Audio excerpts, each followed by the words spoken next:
안녕하세요.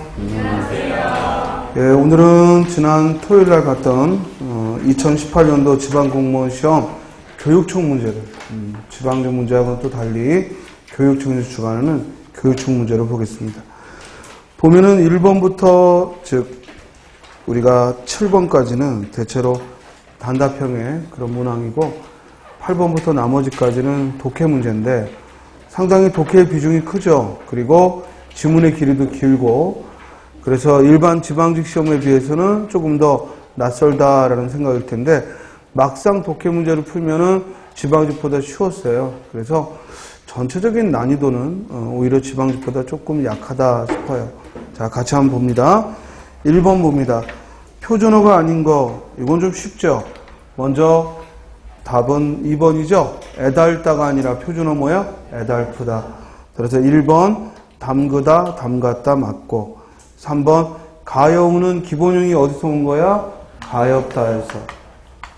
가엽다에서 가여운 하고 활용한 거고 반면에 가엽다는 복수 표준어죠.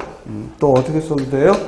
가엽다 하고 비읍시옷을 쓰고 이랬을 때는 어떻게 활용하지? 가엽슨 하고 활용하겠죠. 그래서 가엽다의 경우에는 비읍 불규칙의 활용을 보이고 그리고 아래에 가엽다는 즉 가엽슨 하고 활용되죠. 4번 까다롭다 맞죠? 그래서 역시 비읍 불규칙이라 까다로워가 아니라 뭐야? 까다로워. 정답은 2번. 애달다는 없는 말. 표준어는 뭐다? 애달프다. 다음 2번. 질문을 잘 봐. 보기에 가져라와 같은 사례를 찾으라는 거야. 따라서 지금 가져라의 경우는 즉 발음이 가져라하고 어로 나죠. 우리가 처는 여가 발음이 안 된다. 공부했죠? 따라서 정답은 몇 번? 4번. 문제의 의도를 하면 이거 1초도 안 걸리는 문제야. 근데 이걸 의도를 파악을 못하고 축약을 찾거나 이러면 다 축약이지. 그렇지?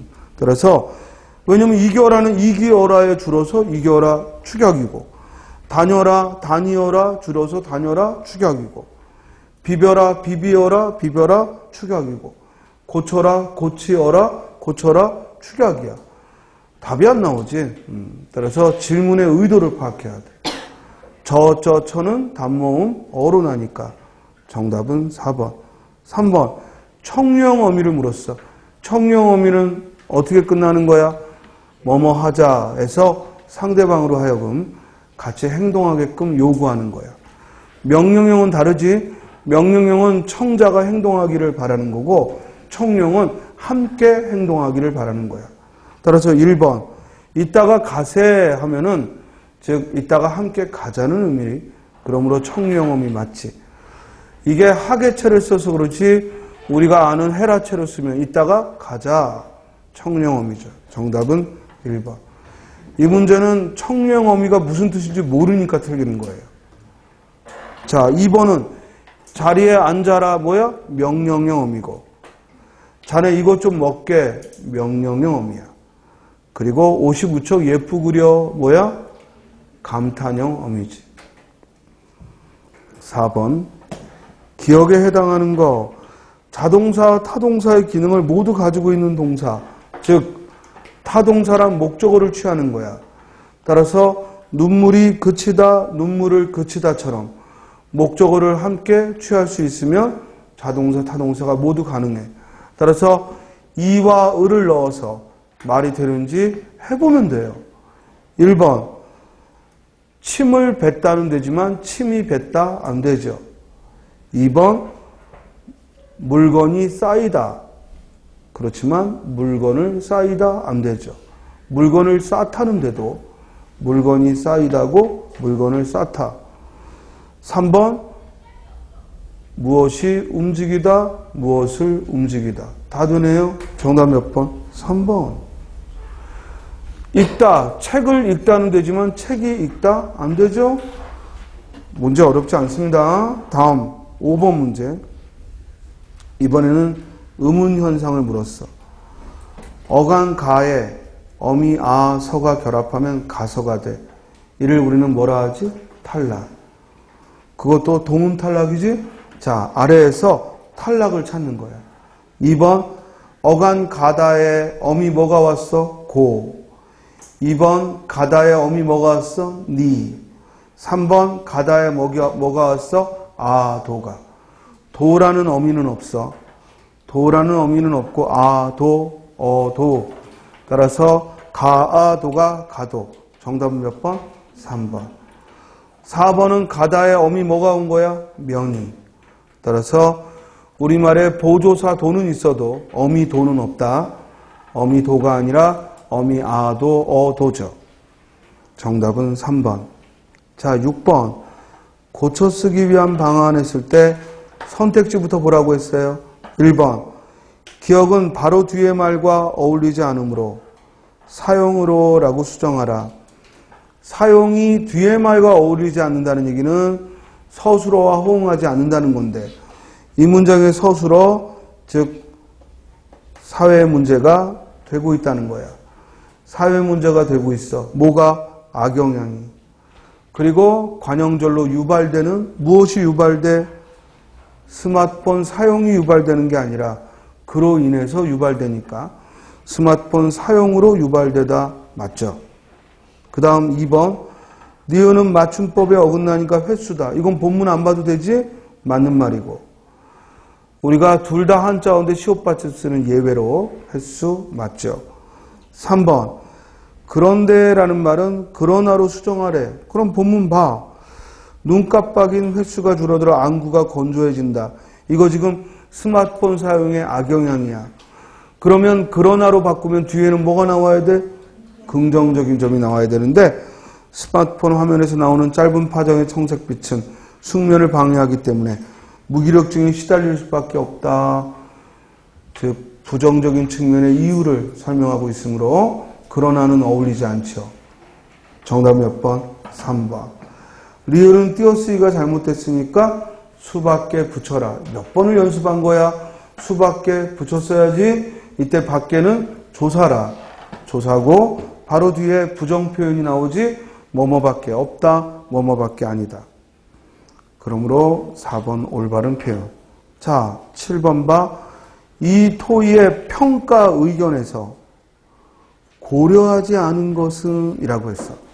그러면 이 글의 주제는 관내 도서관 이용 활성화를 위한 개선, 시설 개선인데 먼저 평가 의견에 현재 과밀 상태인 일반 열람실을 확대하면 이용자의 편의가 증진되고 이용자 수도 증가할 것으로 예상된다. 선택지 봐야지. 편의 증진, 이용자 증가 나왔지? 편의 증진과 이용자 증가 나왔지? 그러므로 3, 4를 집어야지. 다음, 세미나실은 서고의 유휴 공간에 적은 비용으로 설치할 수 있으므로 회의 공간 부족에 따른 불편을 해소할 수 있다. 또한 다양한 연령층으로 이용자가 늘어날 것이다.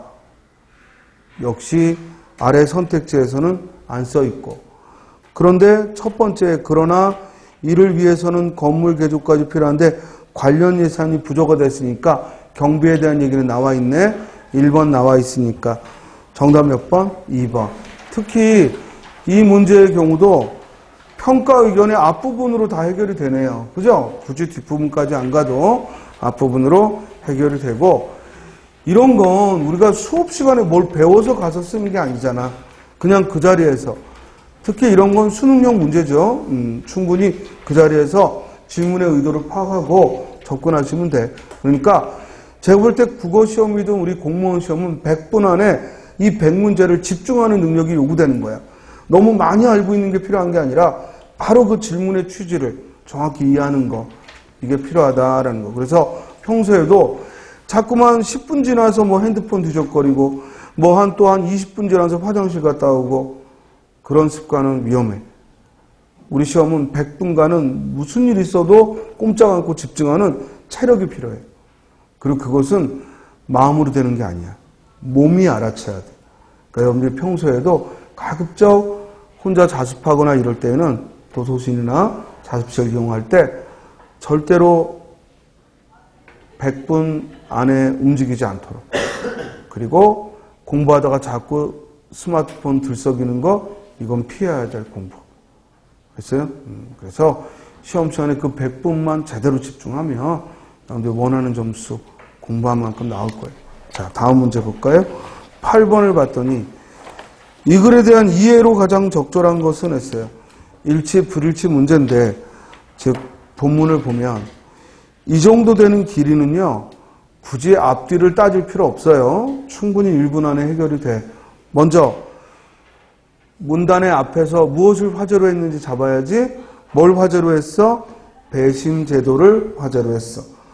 배심 재판을 받을 권리가 기본적으로 인정된다라고 했고, 특히 형사사건에서 배심 재판은 국가 권력을 제한하는 수단이다라고 했고, 배심 재판은 법률가가 아닌 일반인들 가운데 12명을 배심원으로 뽑아 법정의 심리를 참관하게 한 뒤 그들로 하여금 사실을 판단하고 법적 결정을 하도록 하는 제도다.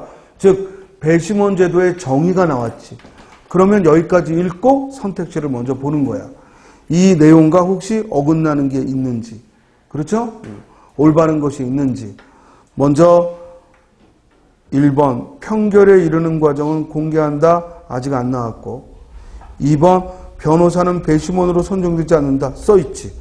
법률가가 아닌 일반인들 가운데서 라고 했으니까 정답 몇 번? 2번. 이렇게 일치하지 않는 게 아니라 일치하는 것, 적절한 것을 물을 때는 본문 읽으세요. 그리고 그 첫 구절, 어느 정도 내용이 짐작되는 첫 구절 후에 선택지를 보세요. 그럼 거의 답이 나올 겁니다. 그렇습니까? 자, 9번부터 10번을 봅니다. 윗글에 대한 이해로 가장 적절한 것 됐습니다. 역시 첫 단락을 보시면 이 글은 폴리스를 즉 주제어로 삼았죠. 고대 그리스 폴리스라는 도시국가들로 이루어져 있었다. 폴리스는 그 중심에 도시가 있고 주변에 식량을 공급해주는 들판이 있는 작은 자치공화국의 형태였다. 그리고 폴리스들은 공통의 언어, 문화, 종교를 바탕으로 동료의식을 가졌지만 정치적 통일을 이루지는 못했다라고 했어요. 그리고 두 번째 단락, 강력한 폴리스였던 아테네는, 그래서 아테네는 그 폴리스의 즉 하나의 도시국가로서 아테네가 있었다는 얘기고, 그리고 세 번째 단락은 아테네의 직접 민주주의는 이처럼 적은 인구의 작은 도시국가였기에 가능하다. 그리스인들은 그리스 전역, 이탈리아 남부로 시실리, 지중해 다른 해안으로 퍼져갔지만 그들은 통일된 정부를 두려워하거나 제국을 만들려 하지 않았다. 어디를 가든 폴리스를 만들었고, 그러므로 1번 이탈리아 지역에도 폴리스가 있다는 것, 즉 마지막 단락에서 확인이 되죠. 정답 몇 번? 1번. 반면에 2번 강성한 폴리스가 제국으로 성장한다. 제국을 원치 않았죠. 작은 자치구역을 원했고, 2번 고대 그리스에는 모든 폴리스를 아우르는 통일된 정부는 필요하지 않았어요. 자치정부라고 했고, 3번 동료의식이 생겼다고 첫 단락에 나왔죠. 사실은 첫 단락에 다 반대되는 것이 2, 3, 4에 있기 때문에 역시 쉽게 1번을 답으로 할 수 있습니다. 10번 윗글과 보기를 바탕으로 아테네의 정치체제를 추론하라라고 했어요. 추론하라고 해서 여러분들이 마음껏 상상하라는 게 아니야. 윗글에서 우리가 판단할 수 있는 건 아테네는 직접 민주주의를 했다는 것. 그리고 그 민주주의는 즉 일부 시민만이 참여하는 것이지 노예나 여자들의 경우에는 해당이 안 된다는 거지. 그러니까 이해했어요? 자, 그 다음 보기를 봤더니 대의제를 설명하고 있어. 대의제를. 그러니까 이 대의제 민주주의와 아테네 민주주의의 다른 점은 아테네는 직접 민주주의를 했다는 거예요. 1번 아테네는 신분과 성별에 관계없이 틀렸지, 분명히 일반 시민이라고 할 때의 시민은 남자고 그리고 노예가 아니어야 돼. 2번 아테네의 정치제는 대의제 민주주의로 나아가지 않았겠군. 그렇죠. 아테네 민주주의는 즉 직접 민주주의니까 대의제가 아니었지. 굳이 보기를 안 줘도 되는 건데 보기를 준 이유는 혹시 대의제 민주주의를 모를까 봐. 그래서 대의제 민주주의의 설명을 보기에서 써놓은 거죠. 따라서 정답은 2번이고 3번 아테네는 즉 아고라에 모두 모여 국정을 결정했다. 두 번째 단락에 있죠. 두 번째 단락에 보면 이 아고라에 모여서 시민들은 아고라 광장에 모두 모여 공적인 문제에 대해 투표했다라고 했지. 그렇지? 우리가 알고 있는 민주주의는 대의제 민주주의야. 국회의원을 뽑지, 시의원을 뽑고 도의원을 뽑아. 그런데 아테네에서의 민주주의는 모두 광장에 참여했다고. 아고라 광장에 모여서 시민들이 직접 투표를 했다 이 말이야. 이해됐어요? 그 다음 4번에 아테네의 직접 민주주의는 지도자를 시민이 선출하는 방식이 아니었겠군. 아니죠. 직접 시민이 선출하죠. 그렇죠? 자, 따라 10번의 정답은 2번이 됩니다. 자, 11번부터 13번은 쌤이 수업 시간에도 이 빅데이터 관련 내용은 한번 나올 거다라고 했는데 내용이 또 쉬운 거였어요. 자, 첫 단락에서 빅데이터의 개념을 썼고 두 번째 단락은 예시를 들었죠. 그러니까 첫 단락으로 충분히 파악이 돼. 자, 첫 단락을 보면 빅데이터는 규모가 큰 데이터인데 이는 양이 많다는 것뿐만 아니라 데이터의 복잡성이 매우 높다라고 했어. 그래서 데이터의 복잡성이 높다는 말은 데이터의 구성 항목이 많고 그 항목들의 연결고리가 즉 들어있다는 것이고 데이터의 복잡성이 높으면 다양한 파생 정보를 끌어낼 수 있고 데이터로부터 정보를 추출할 때에는 독립적으로 이용하기도 하고 연관성을 이용하기도 한다라고 했고 그리고 일반적으로 구성 항목이 많은 데이터를 한 번에 얻기 어렵고 이럴 때에는 연결고리가 있는 여러 종류의 데이터들을 연결하여 사용한다. 요 첫 단락만 이해하면 돼. 원래 예시 단락을 안 보는 거야. 알겠어요? 시험에서 예시 단락은 필요할 때 말고는 안 보는 거야. 따라서 이 첫 단락에서 그러니까 우리 눈으로 볼 때는 두 단락이지만 실제로 가서 읽어야 될 부분은 첫 단락. 요 정도 길이가 우리가 1분 안에 충분히 내용 보고 문제 풀 수 있는 수준이야. 그리고 항상 한 번 읽고 끝내야 돼. 두 번, 세 번 읽을 시간 없어. 아예 마음에서부터 나는 한 번밖에 읽을 기회가 없다. 이렇게 생각하고 읽어야 돼. 알겠어요? 자, 11번. 윗글에 대한 설명으로 적절한 거. 1번. 빅데이터에 대한 다양한 견해 없지? 빅데이터가 뭔지에 대한 즉 요약을 해주고 있지? 뭐 누군 이렇고 다양한 견해 없어? 2번. 빅데이터의 특성 있고 사례 두 번째 단락에 가령 하고 들어줬지. 정답 몇 번? 2번. 다음에 12번. 빅데이터에 대한 이해로 적절하지 않은 것. 이런 일치 불일치는 윗글에 써 있다고 했어. 윗글에 봤더니 즉 빅데이터의 파생 정보 얻을 수 있다 없다? 있다. 정답 몇 번? 1번. 자, 13번은 어휘 문제예요. 어휘 문제. 자, 1번. 내포된다라는 얘기는 담겨있다. 맞죠? 내포라는 말이 담다라는 의미고. 다음, 수록된다라는 말은 들어있다. 즉, 그 항목들의 연결고리와 함께 들어있다. 맞고. 3번, 추출한다는 얘기는 뽑는다, 뽑아 쓴다 이런 얘기인데 섞는다가 아니죠. 정답 몇 번? 3번. 그리고 연결한다는 얘기는 이어서 있다라는 뜻입니다. 13번은 어휘 문제였고요. 자, 14번부터 16번은 가에서 조식 선생의 두루산 양단수 이거 출제됐던 거고 공부할 때 한번 본 겁니다. 여러 차례 기출됐던 거고요. 김영랑의 5월, 김영랑은 시문학파 시인으로 음악성을 강조하는 시인이야. 1930년대 시문학파 시인으로 음악성을 강조해. 자, 그런 지식은 이제 참고로 얘기를 한 거고 문제 보자고. 14번. 가와 나의 화자가 지닌 공통된 태도. 공통점을 물었으니까 하나만 파고들어. 알겠어요? 둘 다 보러 가지 말고 공통점 찾으러 가지 마. 가의 태도가 뭔지를 봐. 우리 태도는 지난주에도 배웠듯이 화자가 대상을 어떻게 보는가. 가에서 대상은 뭐야? 자연이야. 두루산 양단수를 이제 와서 봤어. 그렇지? 그랬더니 그곳이 어디 같다는 얘기야? 무릉 같다는 얘기야.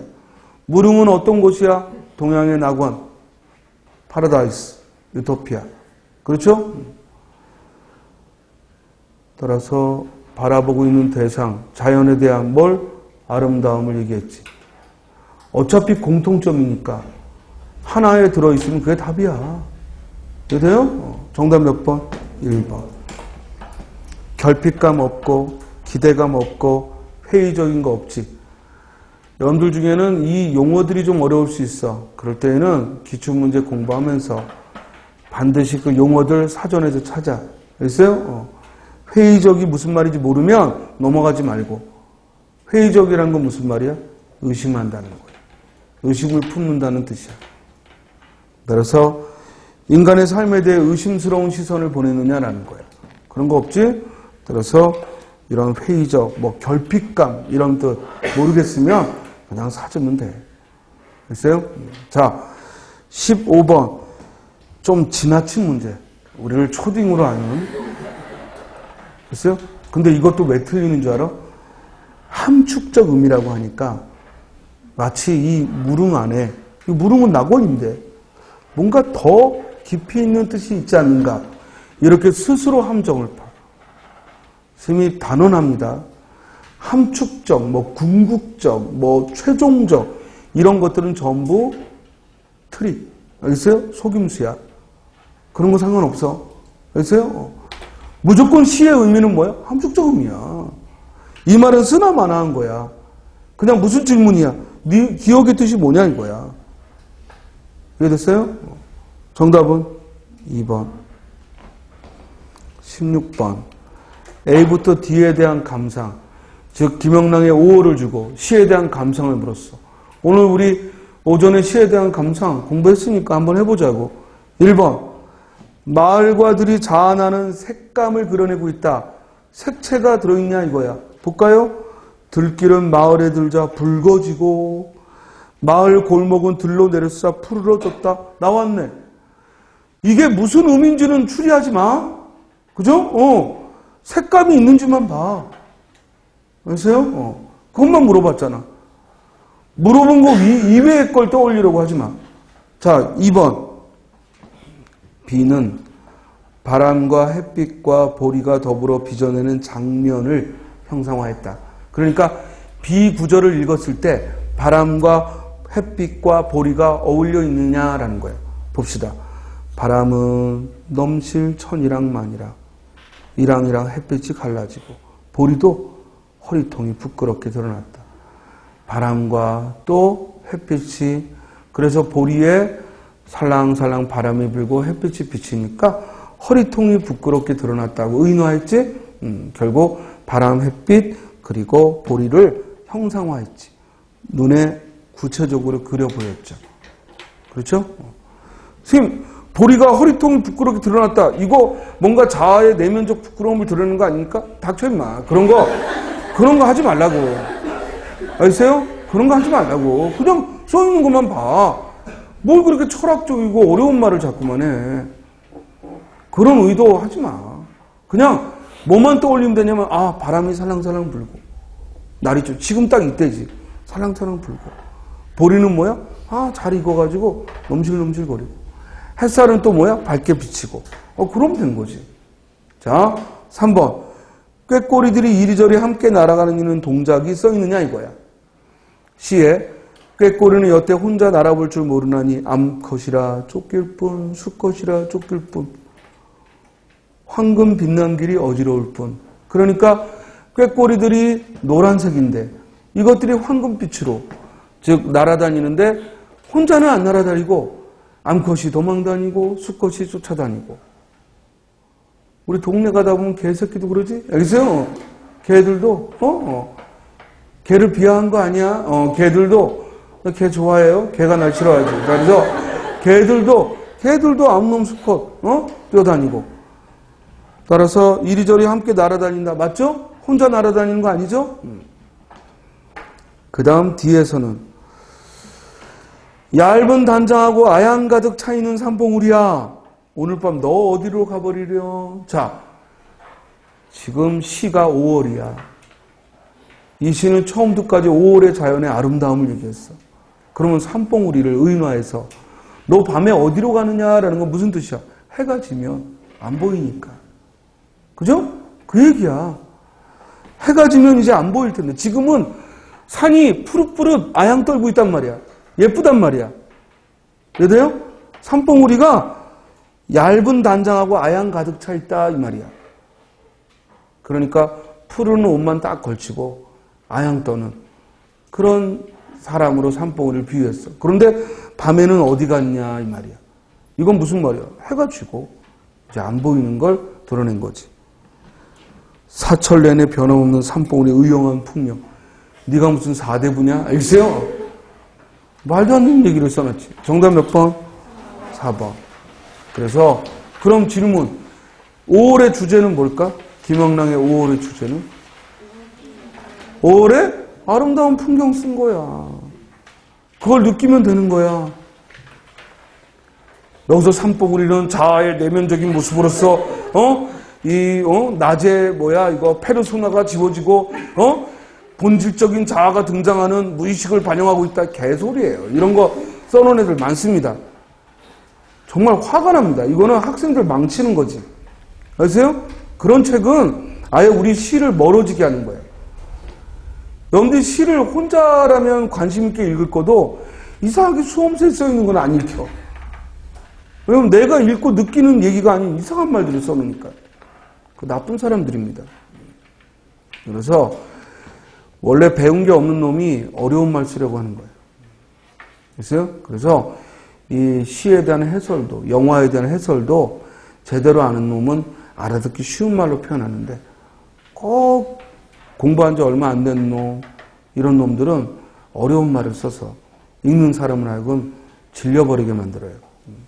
그러니까 여러분들도 시를 해석하는데 그런 질리게 하는 걸 떠올리려고 하지 마.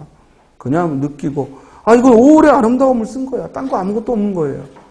그렇죠? 또 그 위에 조식 선생의 그 시조도 뭐 얘기한 거야? 지리산이 이렇게 멋지더라. 그랬어요? 두류산이 지리산이거든. 지리산에 왔더니 이게 멋지더라. 꼭 뭐 같더라? 무릉도원에 온 것 같더라. 그 얘기입니다. 딴 거 없고. 우리 이런 두 작품의 공통적 특질로서 좀 어려운 말로 하면 자연, 친화 이런 말을 쓰는 거예요. 그렇죠? 자, 다음 문제 가봅시다.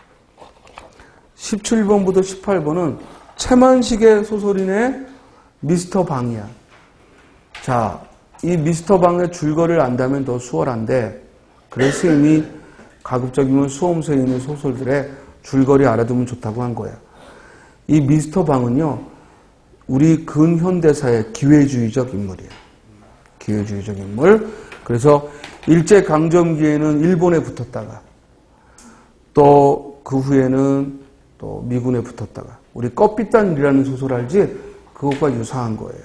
그래서 매우 기회주의적인 인물로 그리고 허세를 부리는 인물로 그러니까 권력에는 약하고 그렇지? 권력에는 약하고 또 이 평범한 사람들 앞에서는 허세를 부리는 그런 인물. 자, 17번. A와 B의 서사적 기능으로 적절한 거. 서사적 기능 했을 때 뭘 물어보는지 알 수 없어요. 알 수 없습니다. 이 말은 뭐냐면 서사라는 건 이야기인데 A에 들어간 이야기, B에 들어간 이야기가 어떤 역할을 했는지는 뭘 물어보는지 아직 몰라요. 이해돼요? 뭐 서사적 기능에는 이게 있고 저게 있다 이러면서 푸는 게 아니에요. 그러니까 선택지 봐야죠. 1번 봤더니 A는 우리 아까 배운 거잖아. 뭐야? 외적인 갈등을 인물 간의 대화를 통해. 대화야? 아니잖아. A 내용 읽을 것도 없잖아. 뚝 봤더니 대화 아니잖아. 그럼 1번 지워야지. 이해됐어요? 2번 봤더니 A는 공간적 배경의 묘사를 통해 이게 표현이고 그 효과는 뭐래? 비극적 분위기래. 봅시다. 옛날에 영화가 꿈이 되고 일조에 몰락하여 가뜩이나 초상집 개처럼 초라한 자기가 또 한 번 어깨가 움츠러들면 느끼지 아니지 못하였다. 그런데도 이 녀석이 언제적 저라고 모험스럽게 굴어 심히 불쾌하였고 배경이 어딨어? 공간적 배경 어딨어? 여기까지 읽었는데. 지금 뒤에 있지 않을까요? 그렇게 안 낸다고. 알겠어요? 2번 틀렸지. 3번 B는 행동 묘사를 통해 주인공을 희화화했다. 희화화가 뭐야? 우스꽝스럽게 썼다. 행동이 나왔냐 이거지. 양치한 물을 처차려고 휘휘 둘러보다 일어서서 노대로 성큼성큼 나간다. 노대는 현관 장롱이었다. 미스터 방이 그 걸쭉한 양치물을 노대 아래로 아낌없이 콱 뱉는 바로 그 순간이었다. 그 순간이 공교롭게도 마침 그를 찾으러 온 S 소위가 현관으로 일단 들어서려다 말고 뒤로 서너 걸음 도로 물러나 헬로우 부르면서 웃는 얼굴을 쳐드는 순간 그만 일치되었다. 그러니까 자기를 찾아온 미군 소위가, 그러니까 미스터 방은 아까 말한 대로 아양을 떨어야 될 사람인데 약침물을 밖으로 탁 내뱉는 순간 그 소위가 등장해서 헬로 하고 웃는데 거기다가 뱉어내고, 그리고 에그머니나 놀라 질겁을 했더니 유 데블 하고서는 패버렸다는 얘기지. 이해돼요? 웃기게 썼죠? 행동을 통해. 정답 몇 번? 3번. 4번 B는 과거 사건의 요약을 통해. 뭔 소리 하는 거야. 요약적 제시가 되려면 대화가 아니라 뭐로 나와야 돼? 진술이 나와야 돼. 이해돼요? 요약을 하면 이야기 전개는 빨라져요. 그러나 요약 자체가 나와 있지 않지. 자, 방금 17번 문제 푸는데 슬렁슬렁 읽으면 돼. 알았어요? 너무 꼼꼼하게 하려고 하지 마. 그냥 머리 바짝 대고 옛날에 영화가 꿈이다. 영화가 뭐지? 이러고 일조회가 뭐지? 이러고 하지 말라고. 그냥 덜렁덜렁 읽으라고. 이런 연습을 언제 해야 되냐면 평소에 문제 풀 때 해야 돼. 평소에 문제 풀 때도 덜렁덜렁. 언제 꼼꼼하게 읽는 거야? 복습하면서 어휘를 기를 때만 꼼꼼하게 읽으면 돼. 무슨 말인지 알겠어요? 자, 18번 윗글의 등장인물에 대한 이해로 적절하지 않은 거. 이런 문제에 도움을 받을 수 있는 게 바로 줄거리 파악이야. 알겠어요? 물론 줄거리 몰라도 이 문제 풀 수는 있지만 줄거리 알면 더 빠르단 말이야. 알겠어요? 자, 1번 백주사는 자신이 누렸던 옛날의 영화를 되찾고 싶어한다. 첫 단락에 있어. 그 다음 두 번째 백주사는 큰 세도를 빌리기 위해 자존심을 굽힌다.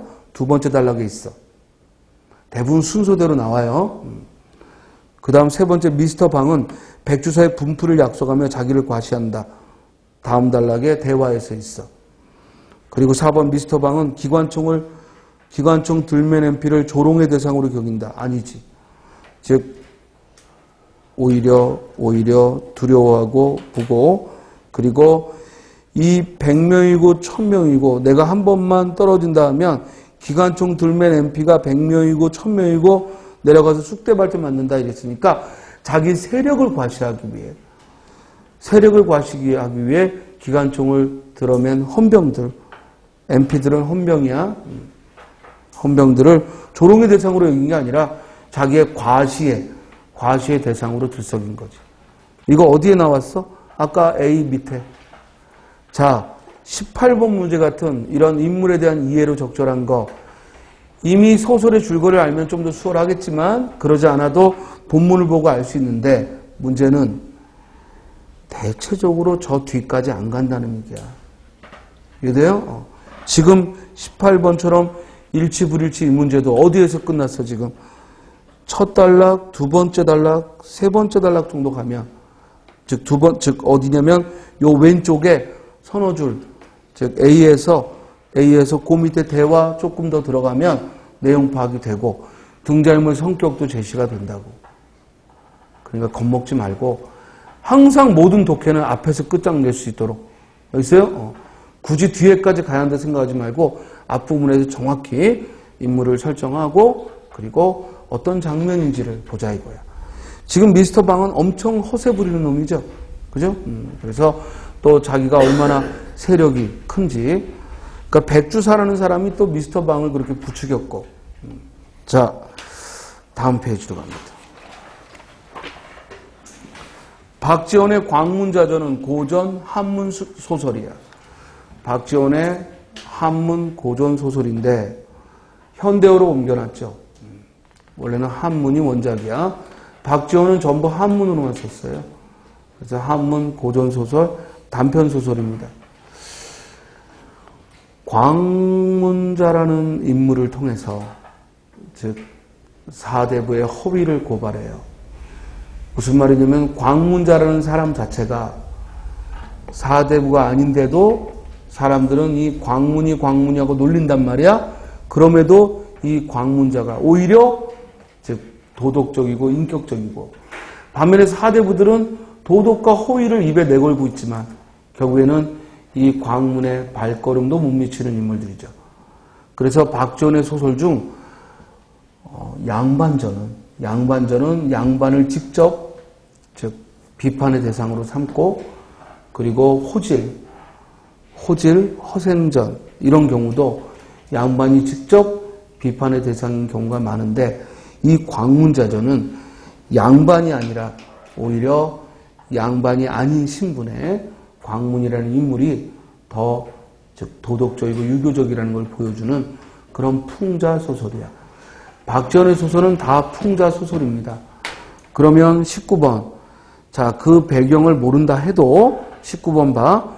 윗글에 대한 설명으로 가장 적절한 거.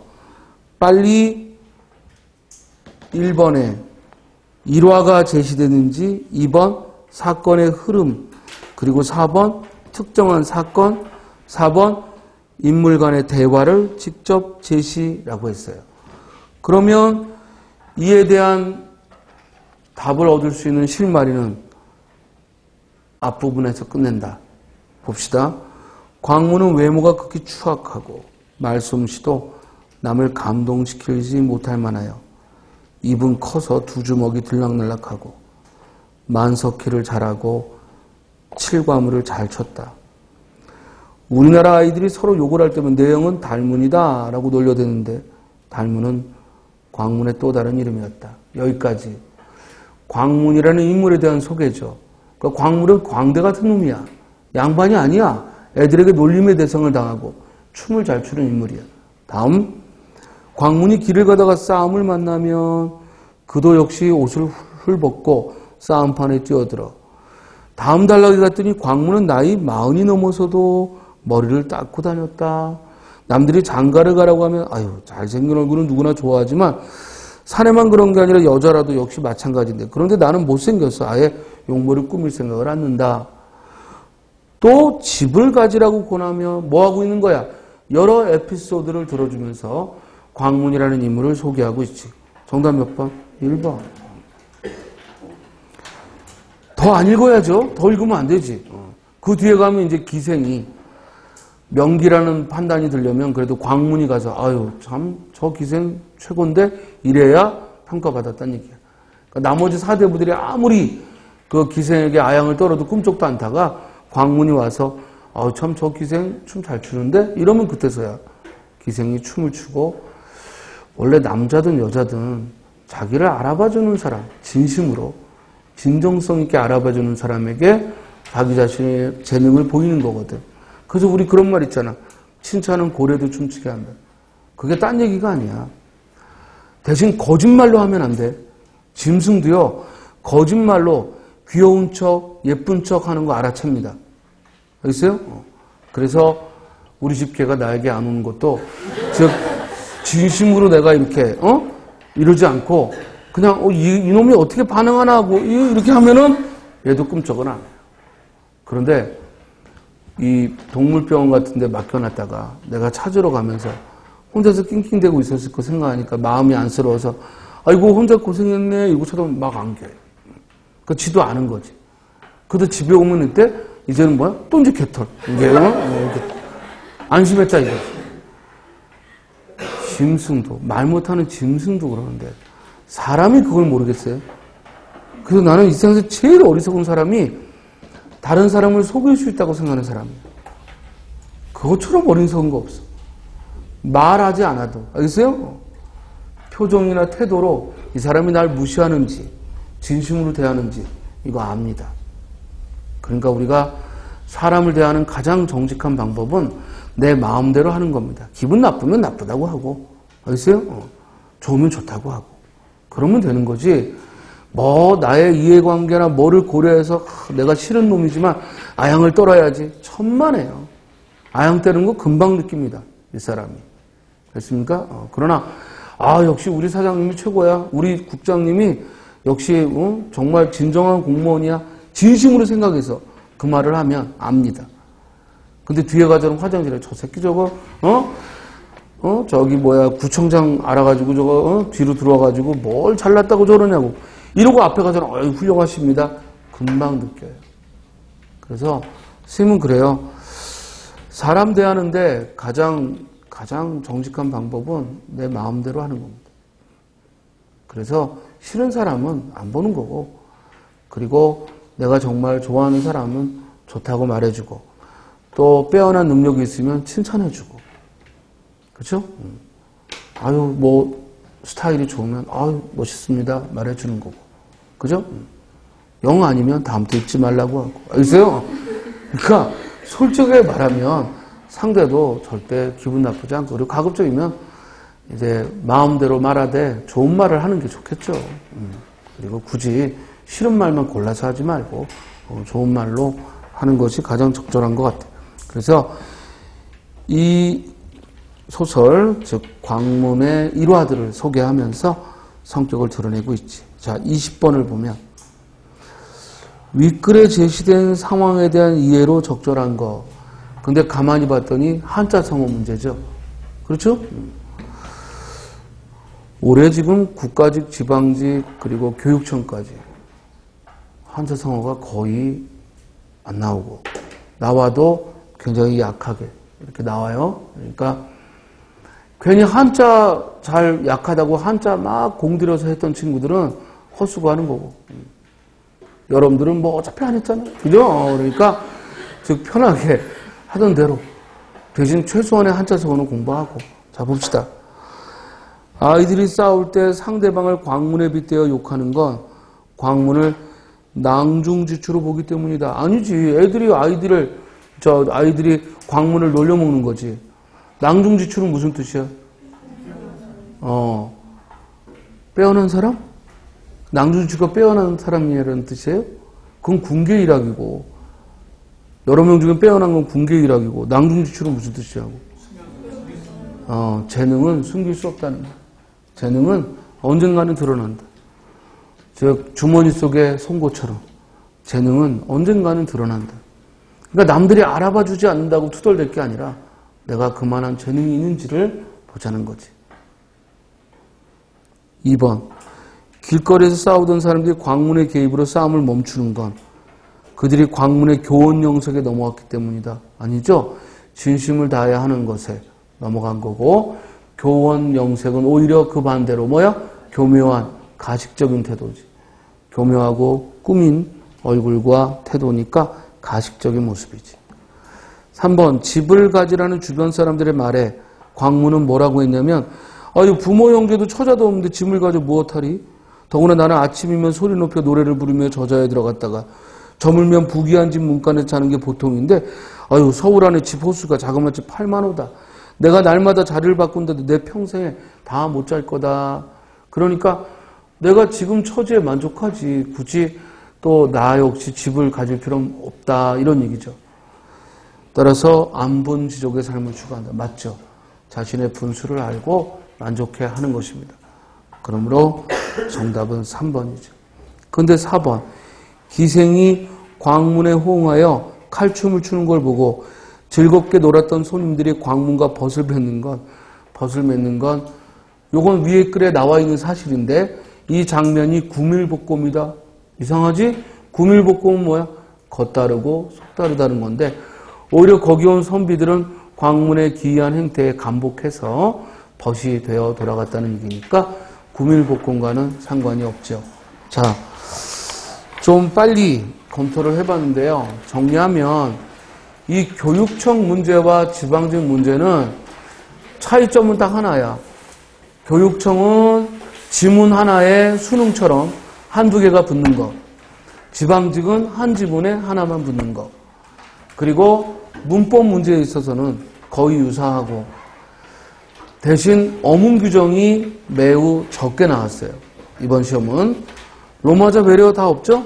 그래서 어문 규정이 좀 적게 나왔는데, 문제는 다음에 있는 서울시나 또는 하반기에 있을 그런 지방직 문제들은 항상 이 유형과는 또 상반되는 모습을 보이니까 여러분들도 해야 할 공부는 빠짐없이 하도록 하고, 또 지난주 지방직도 이번 주 교육청도 풀면서 느끼는 건, 쌤이 지금 기출문제를 가급적 이런 시험을 첫수하고 소개하는 수준이라 이렇게 강의를 했고, 이걸 우리가 이제 좀 더 면밀하게 들어가면 지문 하나하나 읽으면서 낱말 뜻도 찾고 더 깊이 있게 해야 돼요. 그러면 요 기출문제 요 교육청 하나 가지고도 3시간은 설명을 할 수 있어요. 그러면 예상되는 것도 뽑아내고, 그러니까 여러분들도 그렇게 복습을 하셔야지, 아, 나 이제 교육청 문제 한번 풀어봤어. 이거 의미 없는 거예요. 알겠어요? 지금은 어떤 경향으로 나오고 있더라.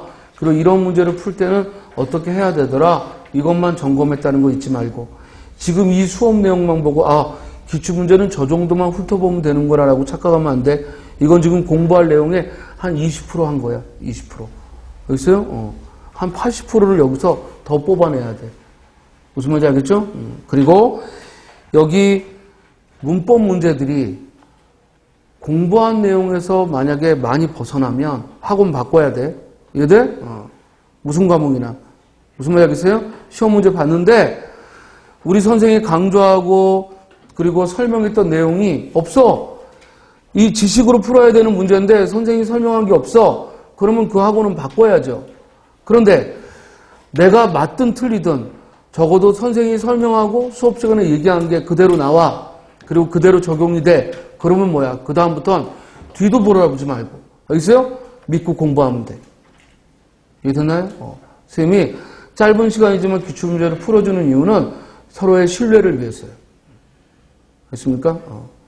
여러분들이 보다시피 모든 문제들이 그다지 우리가 학습했던 방향과 어긋난 또는 벗어난 이런 경향은 없을 겁니다.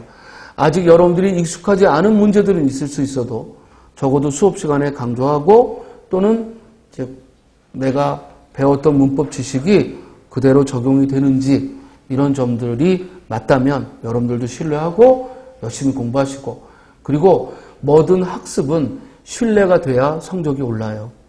알겠어요? 그러니까 다른 과목에 있어서도 여러분들이 우리 스님들이 하신 것들 점검을 하면서 똑같은 문제가 나왔냐 이게 아니라 과연 스님이 강의하고 설명하는 방향대로 시험 문제가 벗어나지 않았는지 이런 걸 보면서 접근하고, 또 가끔은 과목마다 한두 문제 정도가 전혀 예상 외에 뜻밖의 것이 나오는 게 있어.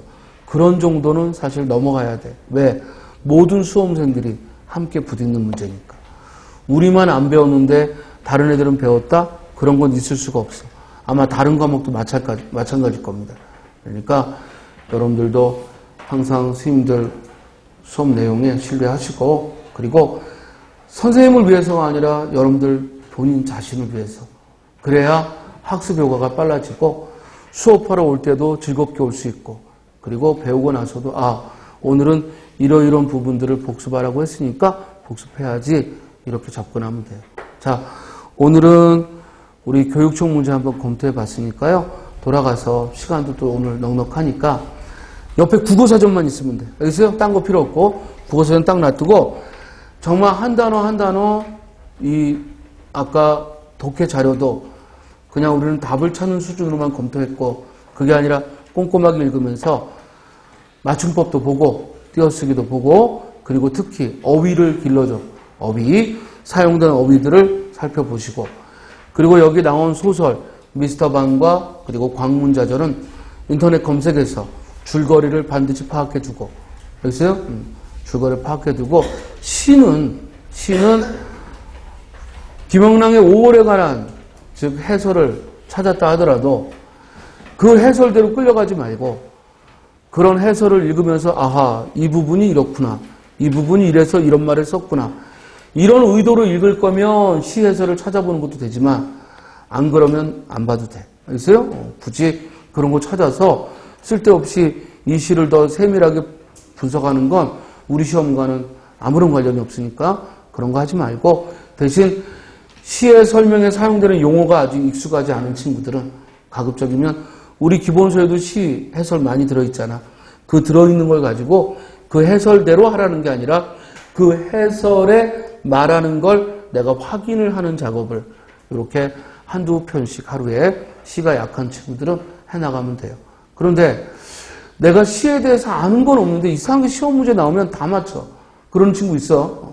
그러면 하지 마. 그거는 타고난 거야. 감각적으로. 그러니까 시에 대한 이 감각이 빼어난 거야. 굳이 그걸 지식을 넣어서 감각을 흐트러뜨리지만 항상 공부는요 부족할 때 하면 돼요. 무슨 말이 알겠어요? 내가 책도 많이 알고 있는데 독해 지문 나오면 다른 애들은 뭐 너무 길어서 오래 걸리는데 나는 쑥 보니까 답이 보여. 그럼 너는 독해 공부하지 마요. 그 감각을 키워주면 돼요. 무슨 말 알겠어요? 문법 설명을 수업 시간에 들은 적이 없는데 딱 보면은 문법이 다 풀려. 근데 이런 애는 없어. 왜냐면 문법은 지식이 있어야 되니까. 그런데 문법이나 어문 규정은 지식이 있어야 되기 때문에 그런 친구는 없는데 독해나 문학은 가능해요. 그러니까 여러분들도 지식적인 면에 좀 더 부각하고, 그죠? 그리고 벌써 5월도 다 됐네요. 이제 다음 주면 6월이야. 그리고 눈 뜨면 내년이다. 알겠어요? 그러니까 가급적이면 하루하루 우리가 최선을 다할 수 있는 건 오늘 하루밖에 없으니까 오늘 돌아가면 교육청 문제 잘 맞힌 친구든 아니면 조금 틀린 친구든 그런 거 구애 없이 검토하고 꼭 이거 다 하면 그리고 잠들 수 있도록 하시기 바랍니다. 그러고 나서 영어도 하고 그러고 나서 국사도 하고 이렇게 공부하셔야지 오늘 국어 들었는데 다른 걸 먼저 계획한 걸 하는 걸 그거는 학습에서 별로 효과 없고요. 오늘 배운 건 오늘 먼저 검토하시기 바랍니다. 그리고 6월달, 7월달 되면 이제 여러분들 연배에 또 친구들이 놀러 가자고 또 유혹하고 받아가자고 평소에 받아가지도 않던 애들이 꼭 이렇게 내가 공부하려고 하면 연락 올 거예요. 그러면은 무조건 속담이나 한자성어를 써서 알겠어요?